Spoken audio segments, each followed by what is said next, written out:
하나님 말씀 증거하겠습니다. 우리 다시 하나님 말씀, 우리 누가복음 19장에 있는 말씀을 함께 보시겠습니다.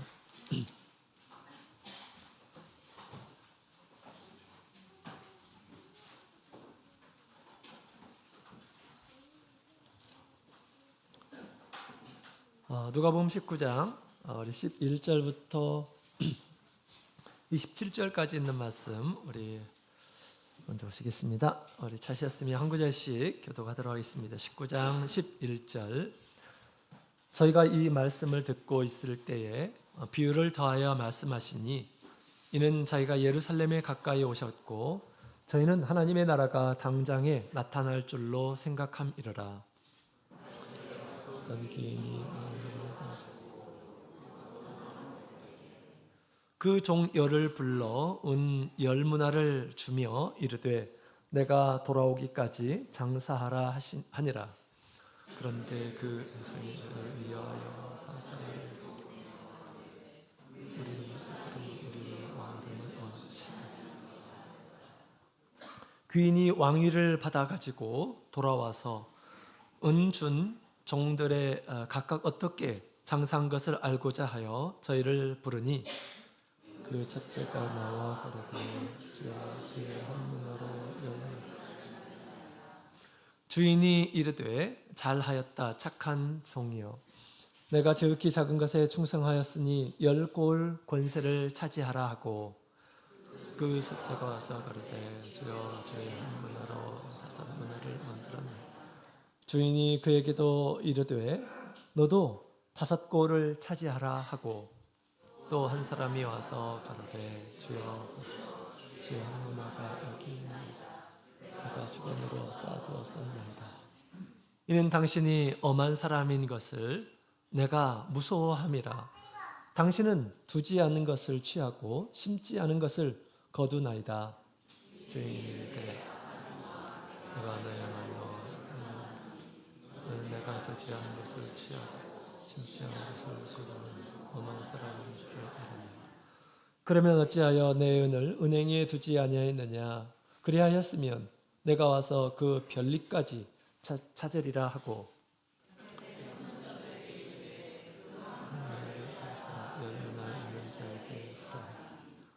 저희가 각각 가로되 주여 저에게 이미 10문화가 있나이다. 주인이 가로되 너에게 말하니 그 있는 자는 받고 없는 자는 그 있는 것도 빼앗으리라. 같이 읽겠습니다. 그리고 나의 왕됨을 원치 아니하던 저 원수들을 이끌고 끌어다가 내 앞에서 죽이라 하였느니라. 아멘. 할렐루야. 네, 반갑습니다. 거룩한 안식일 맞아요. 우리 하나님의 말씀을 따라 믿음으로 몸과 마음을 구별해서 우리 하나님의 성전에 이르신 우리 모든 성도님들에게 하나님께서 예비하신 안식과 또 은총이 함께하기를 원합니다. 점점 이제 날씨가 따뜻해지고 이제 그 꽃망울이 이렇게 조금씩 하나씩 이렇게 보이는 것 같습니다. 하나님께서 따뜻한 그런 열기로 세상을 일깨우고 있죠. 그렇습니다. 자, 하나님께서 일하시듯이 우리도 일하는 거룩한 일에 일하는 이런 사람이 되어야겠습니다. 우리 다가오는 우리 한 주에는 큰 일이 이렇게 있을 겁니다. 우리 드디어 우리 김지연 자매님께서 아이를 출산하는 그러한 날이 다가오고 있습니다. 저출산 우리 시대에 우리 국가에서 많이 보상을 해줘야 되리라 그렇게 생각이 됩니다. 우리 교회 안에서도요, 우리 축하금을 300% 이렇게 내리기로 했습니다. 궁금하죠, 얼마인지. 우리 나시는 분들한테 그렇게 또 축하금을 전달하도록 하겠습니다. 우리가 살고 있는 이 세상에 우리 하나님의 자녀들이 많이 출연해야 되겠죠? 믿지 않는 이런 사람들이 많아져서는 안 됩니다. 믿는 이런 사람들이 많아져서 세상을 비추는 그런 사람들이 되어야 되겠죠? 그런 의미에서 우리 참교회 우리 성도님들은 많이 자녀들을 낳았으면 좋겠습니다. 또 육신적인 우리 자녀뿐만 아니라 영적인 자녀, 우리가 새 생명 낳기 운동을 이렇게 하고 있습니다. 그래서 우리 다음 주에는 또 이렇게 우리 새 생명들을 위해서 특별한 그런 시간들을 마련하고 있습니다. 가장 우리 성도님들이 정성을 들여서 준비하는 열린 예배를 준비하고 있죠. 이것을 잘 활용하셔서 우리 전도하고 싶으신 이런 분들 많이 초빙을 해서 이 기회에 하나님의 큰 은혜를 얻고 믿음의 계기가 되었으면 좋겠습니다. 그 다음날 일요일 날에는 또 3월 올해 들어서 처음 정기 산행이 있어요. 우리 하나님께서 사랑하시는 우리 성도들이 함께하는 그곳에 함께하게 되면 하나님의 은혜를 함께 받게 될 것입니다. 또 우리 사랑의 교제 가운데에서 또 큰 영향을 이렇게 좋은 영향을 받게 될 것입니다. 전도라고 하는 것은 우리 같은 좋은 일한 사람들과 함께 더불어 있게 되었을 때 더 자연스럽게 또 쉽게 그 마음을 이렇게 우리가 얻을 수가 있으리라 그렇게 생각이 됩니다. 또 우리의 모임 가운데는 우리 하나님께서 함께 하시기 때문에 믿음으로 우리 교회에서 추진하는 일에 함께 하시고 또 좋은 일들을 이렇게 많이 이루셨으면 좋겠습니다. 자, 오늘도 변함없이 우리 하나님의 집을 찾으시는 모든 분들에게 하나님의 은혜가 함께 하기를 원합니다. 지난 시간에 우리 삭개오에 대한 이야기를 함께 들었죠. 삭개오를 우리 주님께서 만나 주셨습니다. 찾아가시고 함께 거하시고 즐거운 시간들을 함께 나누시고 또 우리 예수님께서는 그 삭개오에게 구원을 이렇게 허락하셨습니다. 우리 예수님께서 이 삭개오를 보신 것은 어떤 외모나 어떤 조건이나 어떤 소유나 학식이나 뭐 이런 것들을 본 것이 아니죠. 주님을 만나고자 하는 그런 열망을 보셨던 것입니다. 하나님 보시기엔 그것이 아주 거룩하게 보이는 것 같아요. 내가 주님을 만나고 싶다. 주님을 은혜를 얻고 싶다. 라고 하는 그런 마음들은 우리 주님께서 아주 귀하게 보는 그런 마음입니다. 늘 우리가 예배의 자리에 그런 마음으로 우리가 주님 앞에 와야겠습니다. 말씀을 구할 때도 그런 마음을 가지고 우리가 말씀을 구할 때 주님께서 우리 심령 가운데 말씀으로 찾아오시고 말씀이 우리 가운데 거하며 말씀이 우리 가운데에서 역사하시라 그렇게 믿습니다. 자, 그래서 우리 예수님께서는 이 세상에 오신 것이 잃어버린 자를 찾기 위해서 오신 것이다 라고 그렇게 말씀하셨죠. 그와 함께 이제 동행하기 위해서 예수님께서는 오셨고 또 마지막 영원한 하나님의 나라를 주시기 위해서 우리 예수님께서는 오셨던 것입니다. 자, 우리 진리를 찾은 이란 사람들, 또 주님께 이란 은혜를 얻는 이란 사람들, 사실 우리가 이것이 끝이 아니죠. 오늘 진리를 찾은 이란 사람들, 예수님을 만난 이란 사람들, 예수님 안에 있는 큰 이란 선물들을 받은 이란 사람들은 마땅히 이 세상에서 어떻게 살아야 될지에 대한 말씀을 오늘 비유를 통해서 우리에게 말씀하고 있습니다.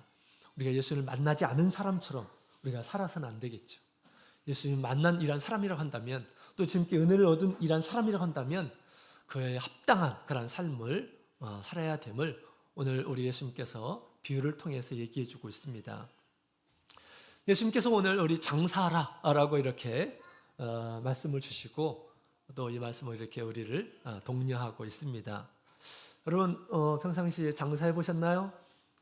장사해 보신 분도 계시고, 네, 장사하신 분도 계시죠? 네, 그래요. 끝나고 나서 조금 같이 식사하면서 얘기해 봅시다.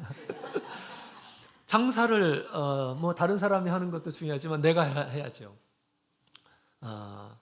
장사를 해봤다 한다면 오늘 이 말씀이 굉장히 큰 도움이 되리라 라고 생각이 됩니다. 장사를 안 해봤다면 이번 기회에 한번 장사를 해보는 것도 좋을 것 같아요. 앞으로는 상황이 되면 장사도 한번 해보셨으면 좋겠습니다. 그런데 오늘 우리 예수님께서 얘기하시는 이 장사는 특별한 그런 장사죠. 또 우리가 다 할 수 있는 그런 장사를 예수님께서 말씀을 하신 것입니다. 언학계는 이제 장사하는 그런 제자가 되시는 그런 삶이 되었으면 좋겠습니다. 어떤 장사를 해야 할까? 오늘 말씀을 통해서 주시는 말씀, 이 말씀을 따라서 우리 예수님 보시기에 착하고 충성된 그런 종으로 드러나시는 우리 모든 성도님들이 다 되었으면 좋겠습니다. 자, 우리 12절부터에 있는 말씀을 보게 되면 11절부터 13절까지 있는 말씀을 같이 보도록 하겠습니다.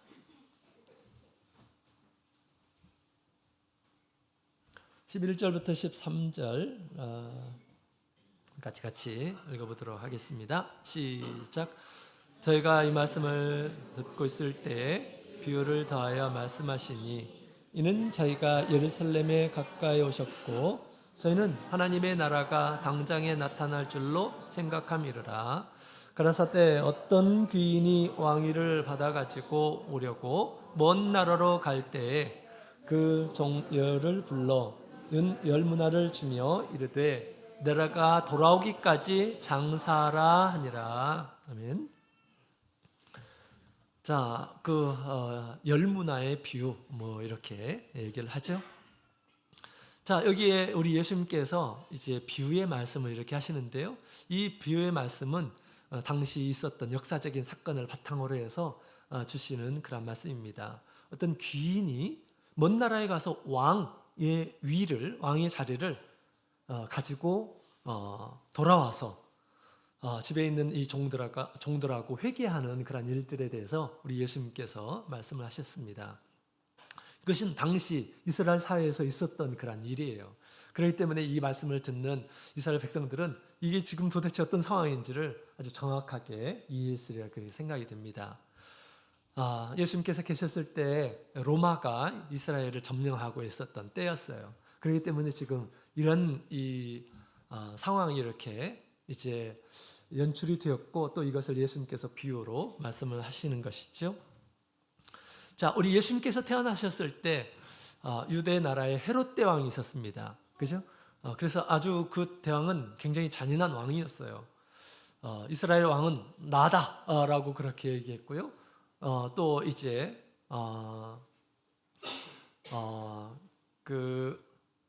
예수님께서 태어나신다라는 이야기를 듣고 나서 이스라엘 왕으로 오실 자가 태어난다는 이야기를 듣고 나서 어떻게 했습니까? 2살 밑에 모든 자녀들을 다 죽이도록 그렇게 했죠. 그 헤롯 대왕에게 그 자녀가 3명이 있었습니다. 아들이 3명이 있었어요. 그 아들의 3명의 땅을 이렇게 분배해 주었습니다. 그런데 이 3명 중에 아켈라오스라고 하는 이라는 사람이 있었습니다. 이 사람은 유다와, 그러니까 예루살렘이 있는 곳이죠. 유다와 그 다음에 사마리아의 영주가 됩니다. 사마리아 지역, 유다 지역의 영주가 되었어요. 그리고 이제 예리고에는 굉장히 큰 궁전을 이렇게 지었다고 합니다. 그런데 그가 왕이 되기 위해서는 어떻게 하냐면 로마로 가서 로마 황제의 인준을 받아야 돼. 임명을 받아야지 그가 왕으로 와서 왕으로 그 나라를 치리할 수가 있는 것입니다.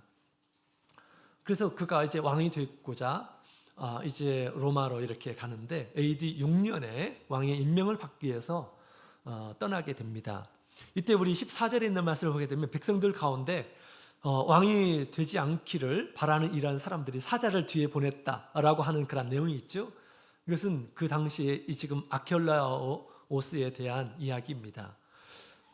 유다와 사마리아에서 왕이 되려고 했는데 왕을 반대하는 50명의 사절단을 함께 보냈다고 합니다. 그래서 이제 로마 황제에게 호소를 하는 것입니다. 이 사람이 왕이 돼서는 안 될 사람입니다. 너무나 잔인한 이란 사람이고 불의한 이란 사람이다. 그 증거에 대해서 막 이렇게 호소를 했다고 합니다. 그래서 마침내 아켈라오스는 왕이 되지를 못했습니다. 황제가 그것을 받아들여서 왕이 되지를 못했어요. 그 대신 그 지역을 치리하도록 황제가 총독을 부임합니다. 그 총독이 누구냐? 바로 빌라도예요. 로마에서 직접 관할하겠다, 다스리겠다라고 하는 것이죠. 빌라도가 로마에서 직접 파견한 그런 사람이었던 것입니다. 기타 다른 지역에는 분봉왕이라고 하는 사람이 있었죠. 그래서 안티파스, 그 다음에 빌립, 그러니까 헤롯 대왕의 이 두 아들은 왕이 되었어요. 분봉왕이 되었습니다. 그러나 유다 지역은 왕이 되지를 못했습니다. 총독 빌라도가 다스리게 되었죠.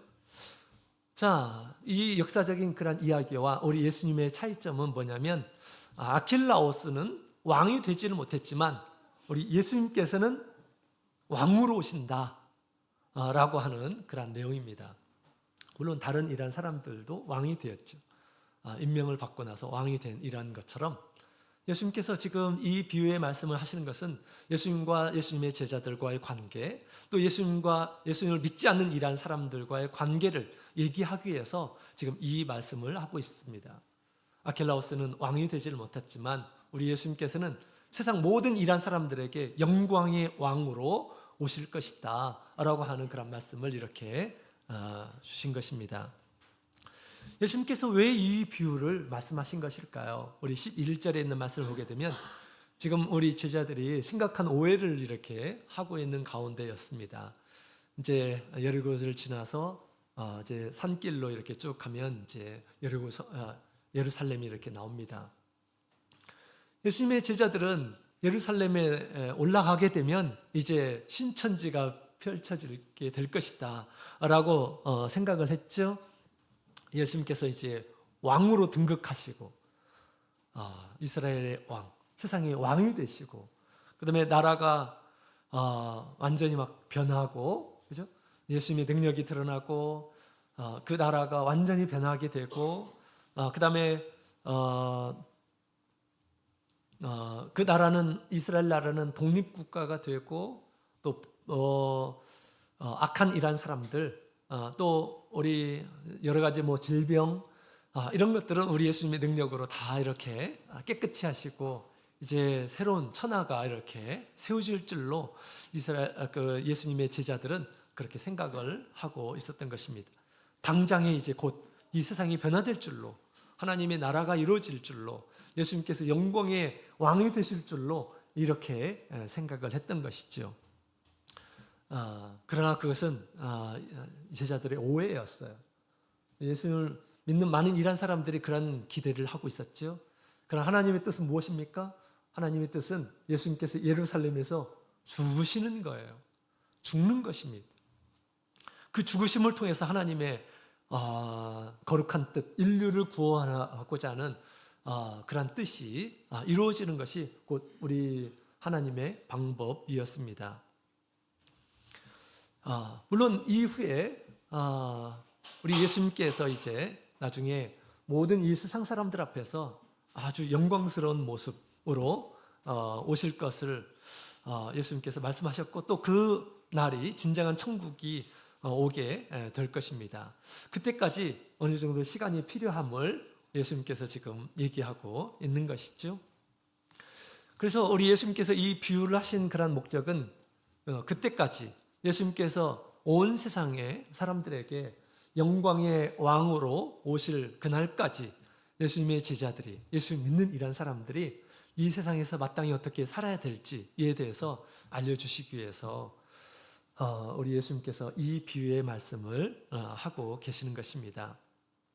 당장 이렇게 이루어지는 것이 아니죠. 천국이 막 당장 펼쳐지는 것이 아니다 하는 것입니다. 그렇죠? 물론 우리 영적인 하나님의 나라가 있고, 또 현실적으로 드러나는 영원한 하나님의 나라가 있습니다. 당연히 우리 예수님께서 이 세상에 오셨다는 하나님의 나라가 시작된 것이라고 그랬죠. 그러나 보이지 않는 믿지 않는 이란 사람들의 눈에는 그것이 이렇게 보이지를 않았습니다. 그러나 이제 믿지 않는 이란 사람들에게도 영광의 왕으로 오실 그때가 오게 될 것임을 예수님께서 말씀하셨습니다. 당장 이루어지는 것이 아니죠. 그래서 그때까지 마땅히 무엇을 해야 될 것인지에 대해서 말씀을 이렇게 비유로 하셨습니다. 오늘 말씀을 통해서 우리에게 주시고자 하는 그런 메시지를 우리가 정확하게 이해하고 예수님 오실 때까지 우리가 어떻게 살아야 되는지, 우리의 사명을 다시 되새기는 귀한 시간이 되었으면 좋겠습니다. 자, 우리 12절, 13절에 있는 말씀을 보게 되면 지금 예수님께서 종들에게 한 귀인이 그 왕위를 받아가지고 오려고 이제 가기 전에 그 집에 종들을 불러서 열문화를 주었다라고 그렇게 얘기하죠. 그러면서 내가 돌아오기까지 왕위를 받아오기까지 그 집을 부탁하고 잘 보살피도록 그렇게 부탁하고 또 돈을 주면서 이것으로 장사라, 내 집을 위해서 장사하라라고 그렇게 이야기를 하고 가는 그런 모습을 보게 됩니다. 종들에게 장사라고 얘기했죠. 이 비유의 말씀에 우리 예수님과 제자들과 또 믿지 않는 이러한 사람들의 이야기가 있다고 그랬죠. 당연히 이 귀인은 누구일까요? 예수님을 가리켜서 말씀하고 있습니다. 종들은 누구일까요? 그 집안의 종들은 당연히 믿는 이러한 사람들, 또한 예수님의 제자들이라고 이렇게 얘기할 수가 있습니다. 자, 올 때까지 10사람에게 한 문화씩을 주면서 장사하라라고 그렇게 얘기했죠. 한 문화는 100드라크마라고 합니다. 그래서 그 100일 동안 일하는 그런 노동력의 대가라고 그렇게 말할 수가 있는데요. 하루에 일당이 10만 원을 한다면 약 1,000만 원 정도 되는 그런 돈입니다. 지금은 뭐 돈이 많이 이렇게 이제 가치가 떨어졌지만 옛날에는 굉장히 큰 돈이었죠. 1,000만 원이면 굉장히 큰, 그래서 미천이 될 만한 그런 금액이었습니다. 또 비유에 보게 되면 저를 미워하는 그런 백성들이 있어요. 귀인이 왕이 되는 것을 반대하는 이러한 사람들이 있습니다. 이 사람들은 누굴 가리켜서 얘기하는 것일까요? 당연히 우리 예수님을 받아들이지 않는 이러한 사람들이죠. 메시아로 옴을 받아들이지 않는 이러한 사람들, 바리새인들, 서기관들, 기타 예수님을 믿지 않는 이러한 사람들을 비유로 이렇게 말씀을 하고 있는 것입니다. 그 다음에 귀인이 왕위를 받아서 돌아와서 그 다음에 이제 그들 종들과 회개하는 그런 장면이 나옵니다. 왕위를 가지고 온다라고 하는 것은 무엇입니까? 이것은 우리 예수님께서 두 번째 오실 그 날을 얘기하고 있는 것입니다. 예수님께서 처음에 오신 그 모습은 예수님께서 왕으로 오셨지만 어떤 왕입니까? 어떻게 보면 참 사람들에게 인정받지 못하는 그런 모습으로 오셨어요. 아주 가난한 집에서 태어나시고 인간의 모습으로, 초라한 인간의 모습으로, 그다음에 종의 모습으로 예수님께서 사셨어요. 그죠? 능력은 있는 것처럼 보이는데 아주 초라한, 그리고 예루살렘 올 때도 나귀를 타고 이렇게 올라오시는 왕의 모습을 보았을 때 또 많은 이란 사람들은 비웃었으리라 그렇게 생각이 됩니다. 처음에 오실 때 예수님의 모습은 그렇게 초라한 모습이었습니다. 그러나 예수님께서 다시 오실 때는 그렇지 않아요. 모든 천만 천사들의 이 호의를 받고 하나님의 큰 나팔 소리와 천사들의 호령 가운데서 우리 예수님께서 영광의 모습으로 나타나게 될 것입니다. 그것을 왕위를 받아가지고 오는 것으로 지금 이 비유에서 지금 얘기하고 있는 것이죠. 우리 예수님을 오실 그 예수님을 우리는 지금 고대하고 있는 것이죠. 자, 그런데 이 왕위를 받아와가지고 이 종들을 부르죠. 그리고 종들과 회개하는 그런 장면이 나옵니다. 그래서 한 문화씩 다 줬는데 얼마나 장사했는지 물어보죠. 어떤 사람은 열문을 남기고 장사를 많이 해서 이윤을 이렇게 남긴 이란 사람이 있고요. 또 어떤 사람은 아무것도 남기지 않은 이란 사람이 있었습니다. 아무 일도 하지 않는 이란 사람이 있었어요. 왕이 어떤 사람들을 좋아할까요? 당연히 왕이 없을 때 자기 집을 잘 돌본 이란 사람을 좋아하겠죠. 왕의 부탁을 듣고 그 일들을 위해서 열심히 게으르지 않고 믿고 열심히 일한 이 종들을 왕이 좋아하겠죠. 당연한 거죠. 그죠? 아무 일도 하지 않고 놀기만 하고 그러면 왕이 좋아할까요? 좋아하지 않겠죠. 그래서 믿고 우리 순종하는 이 종들에 대해서는 굉장히 큰 칭찬을 하면서 왕이 되었으니 이제 큰 땅을 이렇게 소유하게 되었습니다. 이렇게 보이지 않는 가운데서도 충성하는 그 모습을 보면서 어떻게 했습니까? 많은 고을들을 줘서 네가 이것을 치리하라 라고 말씀을 하십니다. 또 아무 일도 하지 않는 일한 사람이 있었습니다. 이 사람들은 크게 꾸짖고 가지고 있는 것마저 다 빼앗고 그 다음에 쫓아내는 그런 일이 이렇게 벌어지게 됩니다. 뿐만 아니라 우리 왕이 됨을 왕이 됨을 원치 않은 이러한 사람들은 그들을 잡아서 죽이라라고 그렇게 이 비유를 통해서 얘기하고 있죠. 예수님 오시게 될 때 예수를 믿지 않는 이러한 사람들의 결국을 잘 이야기해주고 있습니다. 예수님께서 우리를 구원하기 위해서 이 세상에 오셨어요. 예수님을 받아들이지 않는다면 어떤 사람도 구원을 얻을 수가 없게 될 것입니다. 자, 그렇다면 이제 우리 왕의 일꾼 되는 이러한 사람들인 우리 예수님의 제자들이 이 세상에서 어떻게 살아야 될지에 대해서 오늘 말씀을 통해서 함께 배워보도록 하겠습니다. 우리 제자의 삶은 장사하는 삶이다. 예수님께서 비유로 말씀하신 것처럼, 부탁에 말씀하신 것처럼 장사하는 삶이다 라고 그렇게 말을 할 수가 있겠습니다. 장사하는 삶, 열심히 장사해야 됩니다. 우리가 가진 이 미천은 무엇일까요? 이 비유를 통해서 말씀하시는 것은 바로 한 문화였습니다. 한 문화, 한 1,000만 원 정도 되는 거금이라고 그랬죠. 예수님께서 모든 종들에게 동일한 그런 한 문화씩을 주고 이것으로 장사하라라고 그렇게 말씀하십니다. 마태복음 25장에 있는 말씀을 보게 되면 달란트의 비유가 나오죠. 거기는 어떤 사람에게는 5달란트, 어떤 사람은 2달란트, 어떤 사람에게는 1달란트를. 달란트는 엄청나게 큰 돈이에요.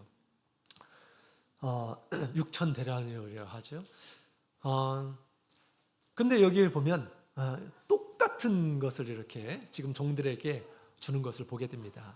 예수님의 비유는 여러 가지 의미가 있어요. 그래서 일괄적인 것이 일관적인 것이 아닙니다. 이것은 이런 의미로 사용하셨고 이런 비유는 저런 의미로 이렇게 사용하시고 달란트 비유는 우리 예수님께서 그 능력에 따라서 차등이 있게 그 은사들을 이렇게 주셔서 그 은사에 맞는 그런 일들을 하도록 그렇게 하는 거죠. 그러나 한 문화의 비유는 예수님께서 믿는 이란 사람들에게 동일한 그러한 것을 주시면서 이것으로 장사하라라고 그렇게 말씀을 하신 것입니다. 우리가 장사할 미천은 무엇일까요? 예수님께서 주신 것입니다. 우리의 한 문화는 도대체 무엇일까요? 이것이 우리의 장사의 미천인데 이것은 뭐 차등 있게 주신 것이 아니에요. 모든 우리 예수를 믿는 이란 사람들에게 동일하게 주신 것입니다. 도대체 이것은 무엇일까요? 이것은 우리 예수님께서 우리에게 동일하게 주신 하나님의 은혜, 새로운 생명을 가진 이 은혜라고 그렇게 보여집니다. 우리가 예수를 믿고 나서 새로운 생명을 얻은 것은 우리 믿는 이란 사람들에게 동일하게 부여하신 것입니다. 내가 죄의 사함을 얻고 예수님으로 말미암아서 죄의 사함을 얻고, 그죠? 죄의 사함은 어떤 사람은 적게 주고 어떤 사람은 많이 주고 그런 것이 아니에요. 예수님의 죽으심, 예수님의 보혈로 인해서 동일한 은혜를 얻은 것입니다. 죄 가운데서 우리가 구원을 얻은 것은 모든 사람들이 똑같이 얻은 것입니다. 뿐만 아니라 예수님께서 우리에게 성령을 주시는 것, 성령의 큰 은혜를 주시는 것도 똑같은 은혜입니다. 그죠? 성령을 어떤 사람은 100%를 주고 어떤 사람은 10%를 주고 그런 게 아니죠. 자, 그래서 우리가 세례를 통해서 거듭나고 또 성령을 받게 하시고 또 우리에게 구원의 약속을 주시고 또 진리를 주시고 천국의 은혜를 또 주님께서 우리에게 약속을 하셨는데 이것들은 다 우리 믿는 이란 사람들에게 동일하게 주신 그러한 하나님의 은혜인 것입니다. 또한 우리 주님께서는 우리 삭개오를 만나시고 삭개오의 집에서 말씀을 이렇게 나누어 주시죠. 그 은혜 가운데서 삭개오가 큰 은혜를 느끼게 되고 변화되는 그런 모습을 보게 됩니다. 예수님께서 우리에게 동일하게 주신 그런 생명의 은혜, 죄로부터 구원받은 그런 은혜, 또 영원한 그 나라에 대한 약속에 대한 은혜, 예수님과 함께하면서 주신 그런 은혜들은 우리가 받은 그런 은혜가 동일하다라고 하는 것입니다. 이것이 우리가 장사의 미천인 것입니다. 다 우리가 세례를 받고 또 곧 있으면 성령을 받겠지만 다 성령 안에 우리가 있습니다. 또 천국의 약속은 모든 사람들이 지금 받고 있습니다. 또 지금도 주님의 보살핌을 받고 있는 것은 모든 우리 성도들이 동일하게 받는 그런 큰 은혜입니다. 이것이 우리가 장사의 미천이 된다라고 하는 것이죠. 주님께서 우리에게 이것을 주시고 승천을 하신 것입니다. 그렇다면 이제 우리가 이것을 가지고 우리 장사하는 이란 사람이 되어야 되겠죠. 예수님께서 장사하라, 한 문화를 주시고 장사하라라고 그렇게 말씀하셨습니다. 장사는 이 물건을 팔고 이윤을 남기는 것이 장사입니다. 저는 이런 장사는 직접적으로 해보지는 않았지만 저를 전도한 친구가 그 방아실을 운영하는 분이었어요. 그래서 자주 가서 함께 자기도 하고 또 아침에 일어나가지고 같이 일손을 돕기도 하고 그랬습니다. 특히 결혼철이 되게 되면 떡을 많이 맞추잖아요. 그러면 이제 따끈따끈한 떡을 만들어서 아침에 제공을 해야 되잖아요. 그 일들을 언제 할까요? 새벽에 일어나서 하십니다. 2시, 3시에 일어나가지고 하는 거예요. 일손이 많이 부족합니다. 그래서 제가 가서 이렇게 도와주기도 하고 같이 자고 그렇습니다. 근데 이제 평상시에 아침에 일찍 일어나서 이제 떡이나 가래떡, 그 다음에 인절미 이런 것들을 직접 만들어요. 거기는 시장이기 때문에 사람들이 오고 가고 합니다. 아침에 자고 있으면 이제 그 부모님, 저를 전도한 이 부모님께서 장사하는 것을 이렇게 다 들려요. 오늘 아침에 방금 만든 떡입니다. 와서 드셔보시고 사가시라고. 이거 한국 쌀로 만든 거라고 이렇게 얘기하면서 막 이렇게 이제 얘기하는 것을 이렇게 장사하는 그런 것들을 자주 이렇게 듣습니다. 정선은 저렇게 하는 거구나. 덤도 주기도 하고 막 이렇게 하는 그런 것들을 이렇게 보기도 하고 그랬습니다. 자, 우리가 이 장사를 이렇게 해서 이윤을 남겨서 그것으로 이렇게 삶을 유지하게 되죠. 옛날에 이런 장사가 이렇게 많이 있었습니다. 특히 이렇게 농산물을 이렇게 이제 생산하고 하는 이런 사람들은 직접 가가지고 시장에 가가지고 팔기도 하고 그랬어요. 어떻게 하면 장사를 잘할 수 있을까요? 일단 용기가 있어야 될 것 같아요. 용기. 그냥 놓고 나서 가만히 말도 안 하고 가만히 있으면 누가 사갑니까? 이게 지금 어떤 물건인지 알지를 못하잖아요. 잘 PR을 해야 돼. 내가 가지고 있는 물건이 어떤 물건인지. 그래서 막 부끄러워하고 말도 못하고 그러면 안 됩니다. 큰 소리로 외치면서 고객 행위를 해야 돼요. 이 물건이 좋다라고 하는 것, 후회하지 않을 거다라고 하는 그런 그 선전을 이렇게 해야 되겠죠. 또 물건도 이렇게 줘야 되겠죠. 자, 그런 식으로 이렇게 장사를 하는 것입니다. 다른 사람에게 신뢰를 주면서 장사를 하는 거죠. 자, 우리 예수님께서는 이와 같이 우리 제자들에게 장사를 하라라고 그렇게 말씀하셨습니다. 이 장사의 미천은 뭐라고 했죠? 예수님께서 우리에게 이미 주신 것이에요. 예수님께서 이미 우리에게 주신 것. 예수님께서 이 세상에 오신 것은 잃어버린 자를 찾기 위해서 오신 것이다 라고 그렇게 말씀하셨죠. 그래서 그들을 구원해 내기 위해서 예수님께서 오셨습니다. 그것을 이제 구원한 이란 사람들, 구원받은 이런 사람들에게 우리 예수님께서는 맡기시고 당신의 일을 맡기시고 예수님께서는 가신 것입니다.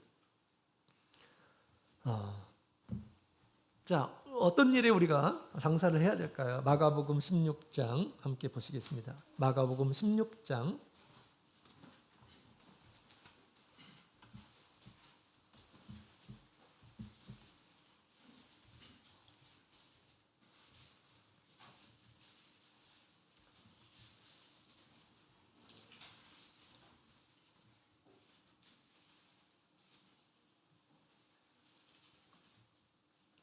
자, 16장 15절 16절을 같이 읽어보도록 하겠습니다. 15절 16절 시작. 또 가라사대 너희는 온 천하에 다니며 만민에게 복음을 전파하라. 믿고 세례를 받는 사람은 구원을 얻을 것이요 믿지 않는 사람은 정죄를 받으리라. 아멘. 우리 예수님께서 이 세상에 오셔서 복음을 전하시고 사람을 구원하셨습니다. 그 복음을 우리 예수님께서 제자들에게 이제는 너희가 천하에 다니면서 이 복음을 전하라 라고 그렇게 명령하셨어요. 부탁을 하셨습니다. 복음을 위해서 장사라. 내가 너희에게 준 이 구원의 은혜 너무너무 소중한 것입니다. 그 은혜들을 이제 너희가 받은 것을 가지고 전하라 라고 그렇게 예수님께서 제자들에게 가르쳐 주신 것입니다. 그것은 예수님께서 이 세상에 오신 이유이기도 합니다. 예수님의 이 일꾼이 된 이런 사람들은 복음을 전해야 할 그런 사명이 있는 것입니다. 그 사명은 무엇보다도 소중한 것입니다. 한 영혼을 구원하는 일이죠. 너무나도 소중한 일입니다. 이것을 우리 예수님께서 부탁을 하셨던 것입니다. 우리가 예수님으로 인해서 새로운 생명을 얻은 이런 사람들입니다. 새로운 생명의 가치는 무엇으로도 바꿀 수가 없어요. 온 세상의 천지와도 바꿀 수가 없는 그런 존재가 된 것입니다. 이런 큰 은혜를 얻었다고 한다면 우리가 그 은혜를 생각하면서 예수님께서 우리에게 주신 은혜를 전하는 이런 사람들이 되어야 하겠습니다.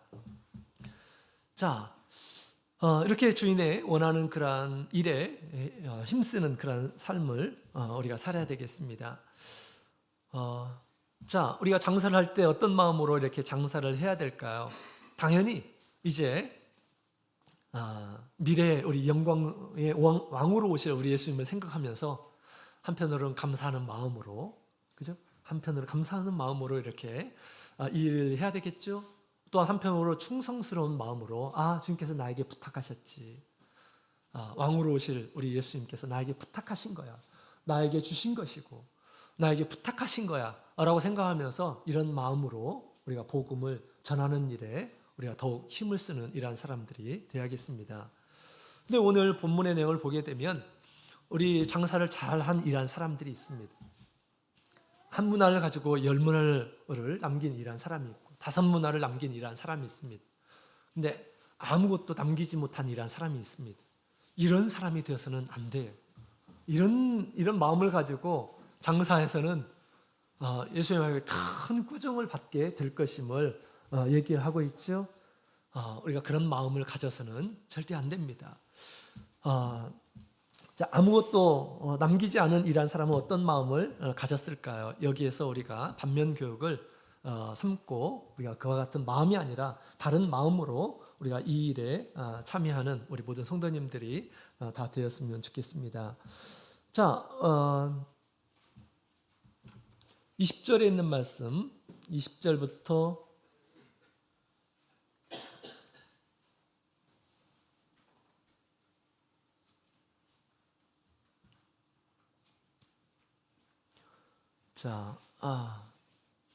20절부터 우리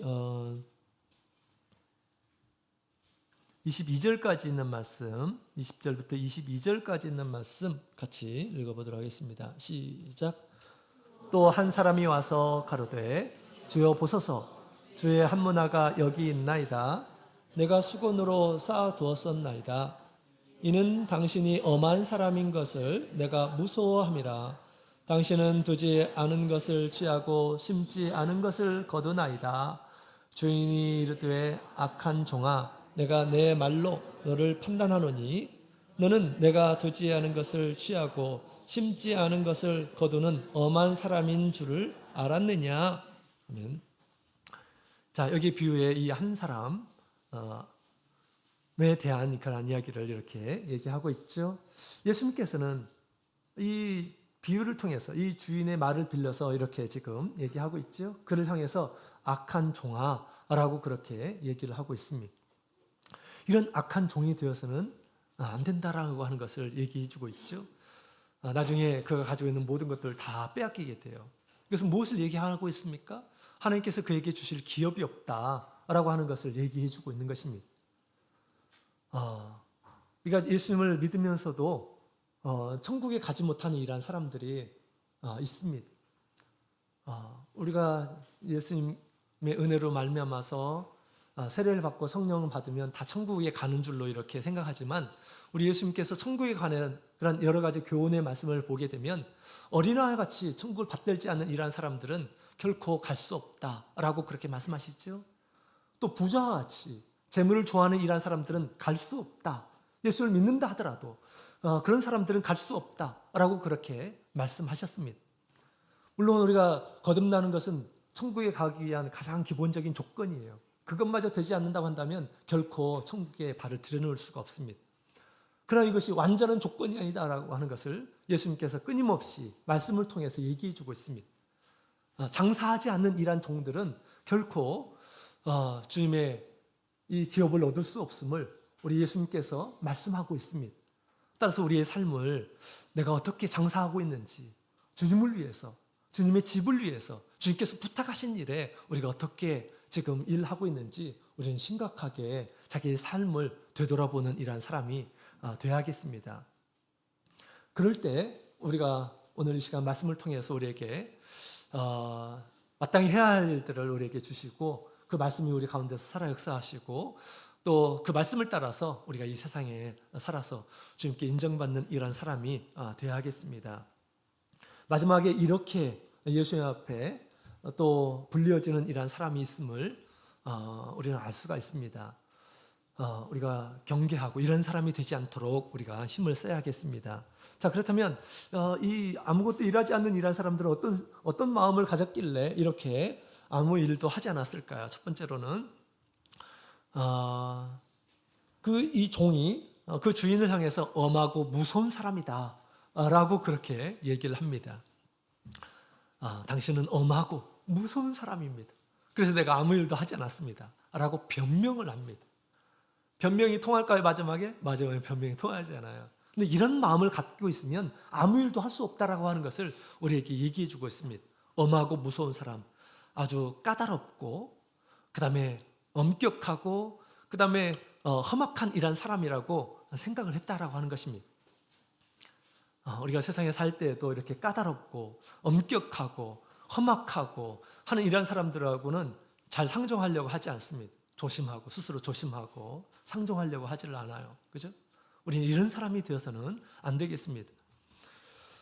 그래서 그는 수건으로 쌓아두었다라고 그렇게 얘기하고 있습니다. 아무 일도 하지 않고 수건으로 당신의 주신 돈을 쌓아놓았습니다 라고 그렇게 얘기하는 것입니다. 왜? 내가 장사하다가 잘못하게 되면 본전도 뽑지 못하는 그런 상황들이 있을 수가 있을까요? 없을까요? 있다라고 하는 것이에요. 장사하다가 미치는 경우도 있죠. 그러면 이 엄한 이 주인이 뭐라고 하겠습니까? 너 그것밖에 안 돼?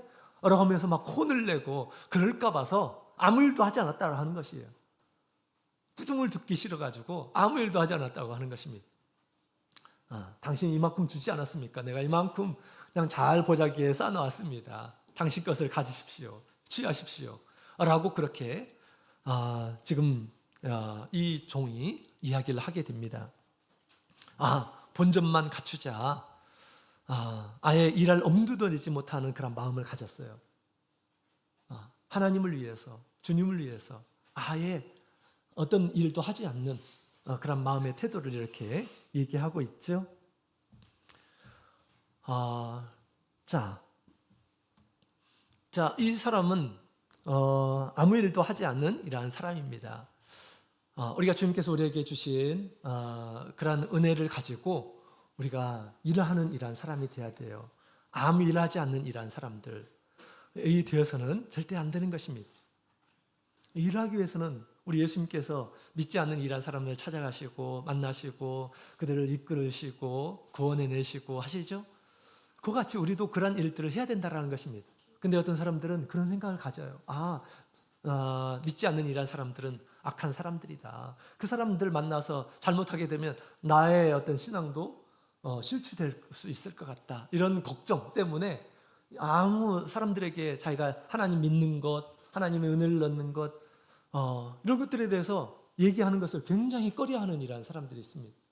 또 내가 예수 믿는다고 믿고 또 교회 다니는 것 때문에 같이 얘기하게 되면 혹시 내가 이 인간관계에서 좀 어려움을 당하지 않을까라고 생각하는 이라는 사람들이 있습니다.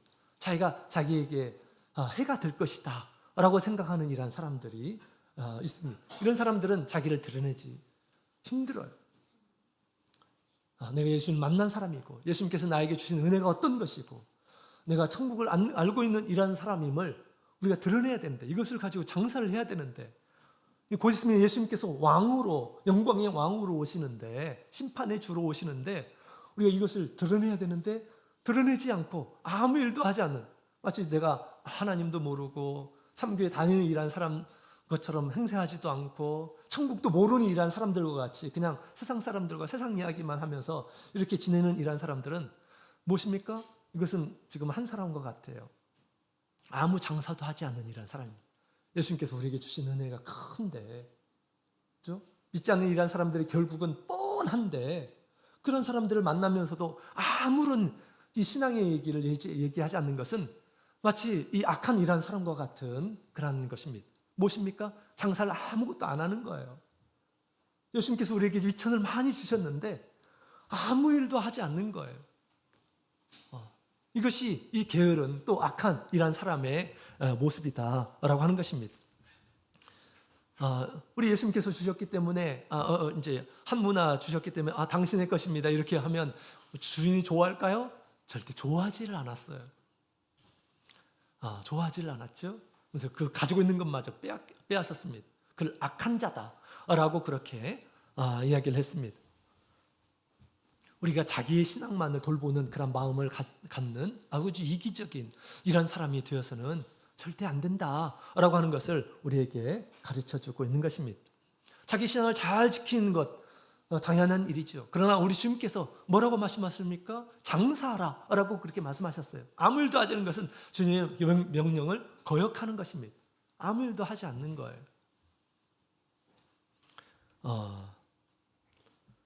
우리 예수님께서는 엄하고 무서운 이란 분이 아니십니다. 우리가 예수님을 증거하고 예수님께서 우리에게 주신 이 복음을 선전하는 일에 있어서 우리 예수님께서 무서운 분, 엄한 분 절대 아니에요. 그죠? 우리가 말을 잘못할까 봐 막 걱정해가지고 이 말 저 말 생각하다가 아무 말도 하지 못하고 예수님께서 그런 것을 원하는 것이 아닙니다. 우리 예수님께서는 우리가 예수님에 대해서 내가 받은 그러한 은혜들을 믿음으로 선전하고 주님을 증거하고 예수님을 같이 믿고 천국에 같이 갈 수 있도록 그렇게 증거하기를 주님께서는 원하시는 것입니다. 말을 잘 못한다 하더라도 정말 우리의 마음을 담아서 정말 예수님을 같이 믿고 예수님께서 우리에게 주신 이 천국, 영원한 천국에 꼭 같이 갔으면 좋겠다. 이런 말들은 우리가 못하는 사람 있나요? 말 못하는 사람 있나요? 그것이 우리 예수님께서 우리에게 부탁하신 이야기예요. 우리는 이 일에 장사하는 이란 사람이 되어야겠습니다. 우리가 만나는 이란 사람들 그냥 세상의 일로만 이렇게 만나는 것이 아니라 주님께서 나를 먼저 구원해내시고 이 사람들을 만나게 하셨다. 왜? 장사하도록 하기 위해서, 복음의 장사를 위해서. 우리 주님께서 나만 귀하게 여기는 것이 아닙니다. 모든 이 세상 사람들은 우리 예수님께서 구원을 하기 위해서 이 세상에 오셨어요. 그렇기 때문에 우리가 세상에 만나는 이러한 사람들은 주님께서 나에게 부탁하신 이러한 사람이다 라고 생각하고 우리가 장사하는 이러한 사람이 되어야겠습니다. 내가 잘 이렇게 장사하고 사람들에게 홍보를 하고 했는데 그 사람이 나 못 사겠다 라고 하면 어쩔 수 없는 거죠. 그죠? 억지로 살게 할 수는 없습니다. 그러나 장사도 하지 않고 소개하지도 않고 복음을 소개하지도 않게 되면 이것은 다 우리의 책임인 것입니다. 그죠? 예수님께서 우리에게 정말 귀한 구원의 은혜를 주셨습니다. 주시고 나서 우리에게 지금 이 부탁을 하고 있는 것입니다. 엄하고 무서운 그런 분이 하십니다. 오히려 예수님께서 우리를 더 도와주시고 능력으로 함께 하시고 또 내가 실패했다 하더라도 주님께서 우리를 두둔해 주시고 잘하였다 라고 그렇게 말씀해 주시고 더 지혜를 주시고 하시는 그런 분이시죠. 장사를 하지 않는 것이 문제입니다. 얘기하지 않는 것이 문제예요. 하나님의 은혜를 증거하는 일에 있어서는 우리가 두려워할 필요가 없습니다. 무서워할 필요가 없어요. 주님께서 나에게 이렇게 은혜를 주셔서 내가 이렇게 살아왔다. 나는 주님께서 영원한 천국이 있다라고 하는 것을 나는 굳게 믿는다. 당신도 그런 은혜가 있었으면 좋겠다. 뭐가 어렵습니까? 그죠? 믿지 않는 이러한 사람들에게도 우리가 용감하게 이렇게 증거할 줄 아는 이러한 사람이 되어야 하겠습니다. 자, 그 다음에 이 예수님께서 악하다 하는 이 사람은 이렇게 얘기합니다. 당신은 두지 않은 것을 취하고 심지 않은 것을 거두는 분입니다 라고 그렇게 얘기하죠. 세상에 이런 사람이 있어요? 두지 않는 것을 취하고 심지 않은 것을 거두는 분입니다. 지금 이 주인을 엄청난 이런 사람이라고 이렇게 여기는 것입니다. 그죠? 대단한 일한 사람이에요. 아주 능력이 많은 일한 사람입니다. 이렇게 얘기한 것은 자기가 굳이 땀 흘리지 않아도 장사하지 않아도 얼마든지 주인은 수완이 좋기 때문에 아무 일도 하지 않아도 얼마든지 이 주인은 크게 불려갈 수 있는 분이시다 라고 그렇게 얘기하는 것입니다. 주인을 칭찬하면서 자기 한 일들을 변명을 하고 있어요. 아무것도 하지 않은 것을 변명을 하고 있습니다. 우리 주인은 그에게 악하다라고 그렇게 얘기합니다. 하나님은 분명히 그런 일들을 할 수가 있습니다. 무에서 유를 창조하신 그런 분이죠. 그 하나님께서 각자에게 은혜를 주시고 부탁을 하신 것입니다. 부탁하신 것은 누가 해야 됩니까? 누구에게 부탁한 것입니까? 믿는 사람들에게 부탁을 한 것이에요. 그죠? 일을 하지 않은 것은 자기의 책임인 것입니다.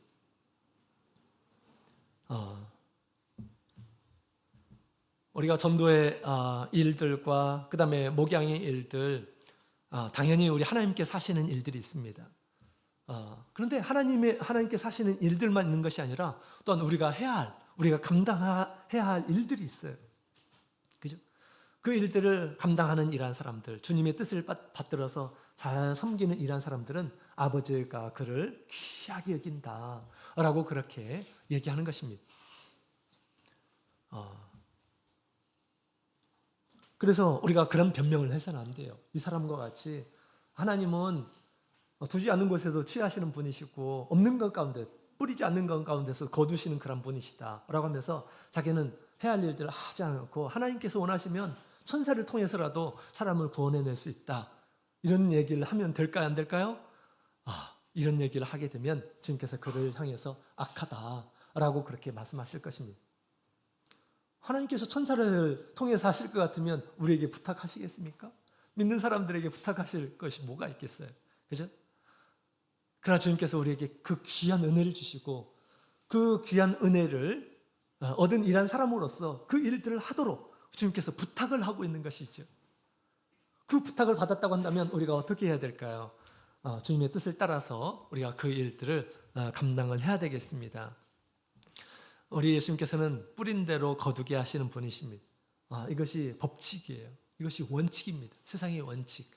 믿음 안에서도 일하지 않는 자는 먹지도 말라라고 그렇게 우리 바울사를 통해서 말씀하셨죠. 일하지 않는 자는 먹지도 말라라고 그렇게 말씀하셨습니다. 뿌리는 가운데 거기에서 수확이 있다라고 그렇게 우리에게 가르쳐 주신 것입니다. 장사하는 가운데 수확이 있다라고 그렇게 주님께서 말씀하시는 것이에요. 그래서 우리가 하나님께서 하시는 그런 부분은 하나님께 맡기고 우리가 할 수 있는 그런 일들은 최선을 다해서 우리가 해야 합니다. 그럴 때 하나님께서 함께 하셔서 그 구원의 일들을 이루어 가게 되는 것입니다. 물론 구원하고자 하나님께서 계획하신 이러한 사람들은 어떻게 해서든지 하게 됩니다.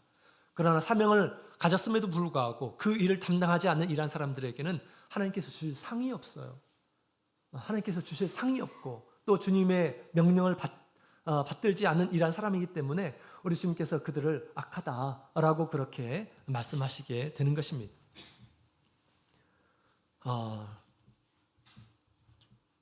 자, 그래서 우리가 우리 주님의 은혜를 생각한다면 우리에게 부탁하신 그 말씀들을 우리가 소중하게 받아들이고 우리가 열심히 복음 전파의 사역에 있어서 우리가 힘을 내야 하겠습니다. 특히 우리 주님께서는 당신의 집을 믿는 사람들에게 이렇게 맡기시죠. 주님께서 주신 은혜를 가지고 우리가 장사를 잘하는 이런 사람이 되어야 하겠습니다. 주님의 은혜를 나타내는 이런 사람이 되어야 되겠죠. 우리의 말을 통해서, 우리의 행위를 통해서 믿는 사람들에게 좋은 신앙의 덕을 끼치는 이런 사람이 되어야 돼요. 믿는 이런 사람들에게 덕을 끼치는, 우리가 저런 믿음 생활을 해야 되겠구나 라는 그런 생각을 갖도록 해야 됩니다. 그것이 무엇입니까? 나를 통해서 그렇게 장사를 하는 거예요. 하나님께서 나에게 주신 은혜를 가지고 장사를 하는 것입니다. 하나님 앞에 좋은 모습으로 신앙생활을 이렇게 해야 된다라고 하는 것입니다. 그게 목양의 일이고요. 또 전도의 일은 우리가 열심히 복음을 전하는 그런 일이게 되겠죠. 자, 그래서 오늘 우리 예수님께서 책망한 이러한 사람과 같이 되어서는 안 된다라고 하는 것입니다. 나의 신앙만을 돌보고 예수님께서 부탁하시는 일에 신경 쓰지 않고 관심 두지 않게 되면 이런 사람이 되는 것입니다. 우리가 예수님을 아는 이러한 사람으로서, 구원을 얻은 이러한 사람으로서, 우리 영적인 생명이 얼마나 귀한지 아는 이러한 사람으로서, 또 곧 있으면 예수님께서 영광 가운데 오실 것을 아는 이러한 사람으로서, 또한 영원한 하나님의 나라가 펼쳐진다는 것을 아는 이러한 사람으로서, 믿지 않는 이러한 사람들은 영원한 불못에 들어가서 고통받고 저주받게 될 것을 아는 이러한 사람으로서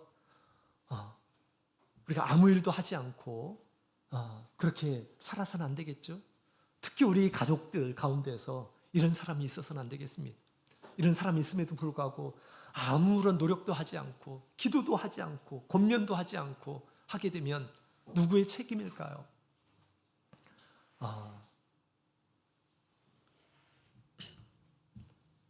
자, 우리 주님께서 우리를 이렇게 귀하게 여기시고 죽음을 통해서 우리에게 구원을 허락하셨습니다. 사람의 영혼을 구원하는 일은 너무너무 중요한 일이죠. 주님께서 그 일들을 하도록 부탁하고 있습니다. 그것은 너무나도 고상한 그런 일이에요. 사람의 영혼을 구원하는 일들. 우리가 이 일에 더욱 힘을 쓰는 이런 사람이 되어야겠습니다. 우리가 살고 있는 이 세상에 다른 것들로 우리의 관심들을 많이 빼앗아 갑니다. 공부하는 일들, 그죠? 이 공부하는 일이 영원히 우리에게 도움이 됩니까? 그렇잖아요. 잠시 살아있는 동안 잠시 활용이 되는 것입니다. 그죠? 경제생활 하는 것도 마찬가지. 그것이 마치 전부인 것처럼 우리가 생각해서는 안 되겠습니다. 나의 영혼을 구원하시고 영원한 천국을 생각하면서 우리가 내가 만나는 이런 사람들에게 정말 귀한 은혜를 이렇게 증거하는 이런 삶을 우리가 살아야 하겠습니다. 데살로니가전서 2장 20절 데살로니가전서 2장 20절 함께 보도록 하겠습니다.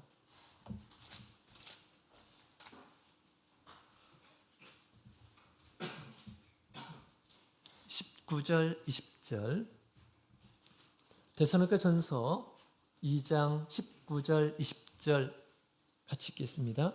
시작. 우리의 소망이나 기쁨이나 자랑의 면류관이 무엇이냐? 그의 강림하실 때 우리 주 예수 앞에 너희가 아니냐? 너희는 우리의 영광이요 기쁨이니라. 아멘. 예수님께서 오실 때 우리의 기쁨은 무엇일까요? 내가 수고한 그 일의 결과입니다.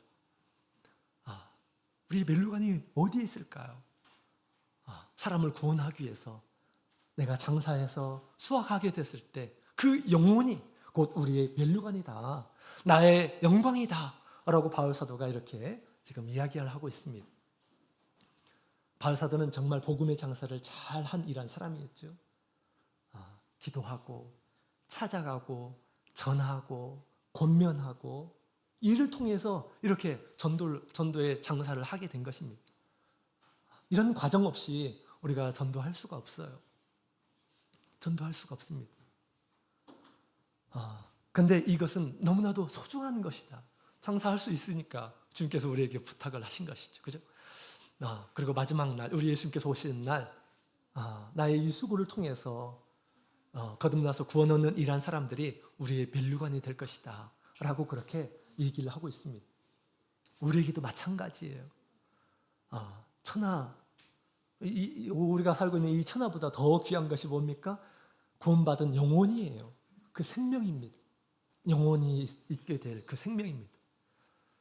그것을 위해서 우리가 힘을 쓰고 노력하고 장사하고 주님께서 주신 은혜를 증거하고 사람들을 이끌어서 주님을 믿도록 그들도 구원을 얻을 수 있도록 그렇게 하는 일들이 주님께서 우리에게 부탁하신 그런 일들입니다.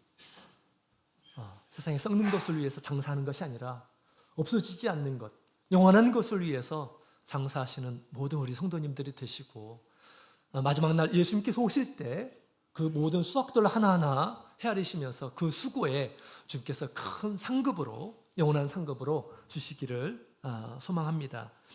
지금 우리 장사한 사람들에게 왕이 와가지고 많은 마을들을 이렇게 맡기죠.